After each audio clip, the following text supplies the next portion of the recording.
Hello friends, welcome to சுதாவின் சமையலறை. இன்றைக்கி என்னோடய சமையலறையில் நம்ம பார்க்க போகிறது ஒரு நான்வெஜ் ரெசிபி, மட்டன் குழம்பு. இந்த மட்டன் குழம்பு எல்லா இதுக்கும் என்னென்னா சூப்பராக இருக்குங்க.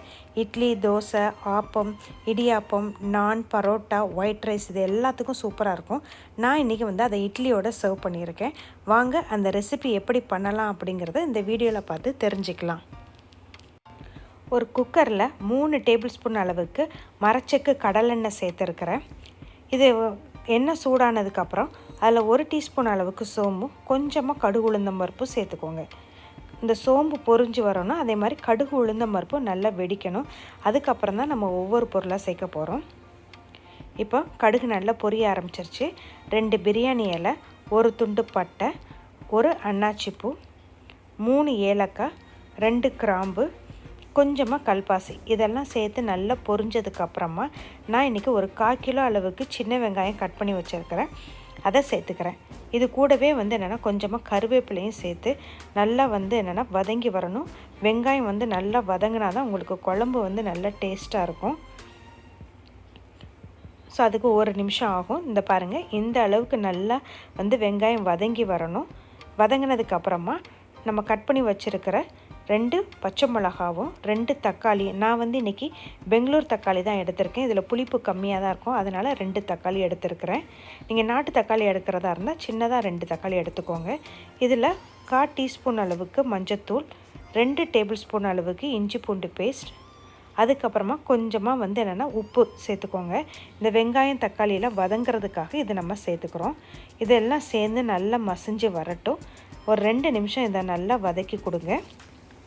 மட்டன் குழம்புக்கு பெரிய வெங்காயத்தை விட சின்ன வெங்காயம் தான் நல்ல டேஸ்ட் கொடுக்கும். இப்போ பாருங்கள், நல்லா வெங்காயம் தக்காளிலாம் நல்லா வதங்கிருச்சு. நான் இன்றைக்கி ஒரு 3 டேபிள் ஸ்பூன் அளவுக்கு குழம்பு மிளகாய்த்தூள் சேர்த்துக்கிறேன்.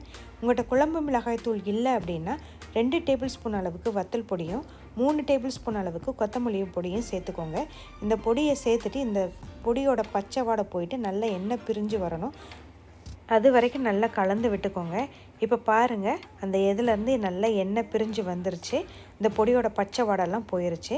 இப்போ நம்ம கழுவி வச்சுருக்கிற மட்டனை இதில் சேர்த்துடலாம். நான் இன்றைக்கி எலும்போடு இருக்கக்கூடிய மட்டன் ஒரு 3/4 கிலோ எடுத்துருக்கிறேன்.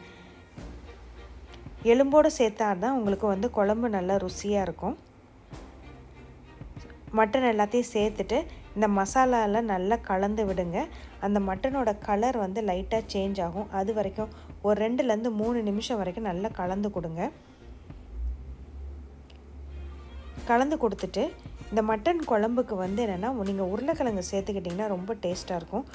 உருளைக்கிழங்கு நல்லா கழுவிட்டு தோலெல்லாம் சீவிட்டு நல்ல பெரிய பெரிய க்யூபாக கட் பண்ணி சேர்த்துக்கோங்க. ஏன்னா மட்டன் வேகிறதுக்கு டைம் எடுக்கும். நீங்கள் சின்ன சின்ன பீசஸாக எடுத்திங்கன்னா குழஞ்சிரும். இந்த மாதிரி பெரிய பெரிய பீசஸாக எடுத்துக்கோங்க. இந்த குழம்புல இருக்கிற உருளைக்கிழங்கு அவ்வளோ டேஸ்ட்டாக இருக்குங்க. கண்டிப்பாக நீங்கள் செஞ்சு ட்ரை பண்ணி பாருங்கள். நீங்கள் மட்டன் குழம்பாக இருந்தாலும் சரி, சிக்கன் குழம்பாக இருந்தாலும் சரி, அதில் ஒரு உருளைக்கிழங்கோ இல்லை 2 உருளைக்கிழங்கோ நீங்கள் சேர்த்துக்கோங்க, ரொம்ப டேஸ்ட்டாக இருக்கும். இதில் 1/4 டீஸ்பூன் அளவுக்கு கறி மசால் தூள் சேர்த்துக்கோங்க. சேர்த்துட்டு நல்லா கலந்து விட்டுட்டு உங்களுக்கு தேவையான அளவு தண்ணி, உங்களுக்கு குழம்பு எந்த அளவுக்கு தேவையோ அந்த அளவுக்கு தண்ணி சேர்த்துக்கோங்க. அடுத்து மட்டன் குழம்புக்கு ஒரு மசாலா ரெடி பண்ணிடலாம். ஒரு 1/4 கப் அளவுக்கு தேங்காய் எடுத்துக்கோங்க. அதில் 7-8 முந்திரி பருப்பும் கொஞ்சமாக கசகசா, 1 டீஸ்பூன் அளவுக்கு சோம்பு, ஏற்கனவே நம்ம தாளிக்கும் போது சேர்த்துருக்கிறதுனால கொஞ்சமாக எடுத்துக்கோங்க. இது எல்லாத்தையும் நல்லா தண்ணி ஊற்றி வலுவலுன்னு நல்லா பேஸ்ட் மாதிரி அரைச்சி எடுத்துகிட்டு வந்துடலாம். இப்போ குழம்பு நல்லா கொதிக்குது இல்லையா, இப்போ இதில் நம்ம அரைச்ச பேஸ்ட்டை இதில் சேர்த்துடலாம். சேர்த்துட்டு நல்லா கலந்து விட்டுக்கோங்க. இந்த நேரத்தில் இந்த குழம்புக்கு உப்பு காரம் இதெல்லாம் செக் பண்ணிக்கோங்க. இப்போ மிக்ஸி கழுவின தண்ணியை அதில் ஊற்றிட்டு, கொஞ்சம் கட்டியாக இருந்தால் கூட கொஞ்சம் தண்ணி சேர்த்துக்கோங்க. சேர்த்துட்டு குக்கர் மூடி வச்சுட்டு ஒரு 10லேருந்து 15 நிமிஷம் வரைக்கும் வேக விடுங்க. மீடியம் ஃப்ளேமில் வச்சுக்கோங்க. நான் 15 நிமிஷம் கழித்து குக்கரை ஆஃப் பண்ணி வச்சுட்டேங்க. நல்லா ப்ரெஷர்லாம் அடங்கினதுக்கப்புறம் ஓப்பன் பண்ணுங்கள். அவசரப்பட்டு ஓப்பன் பண்ணாதீங்க. மட்டன் நல்லா வெந்து வரும். அப்போ தான் இப்போ நம்மளுக்கு டேஸ்டியான மட்டன் குழம்பு ரெடி ஆயிடுச்சு.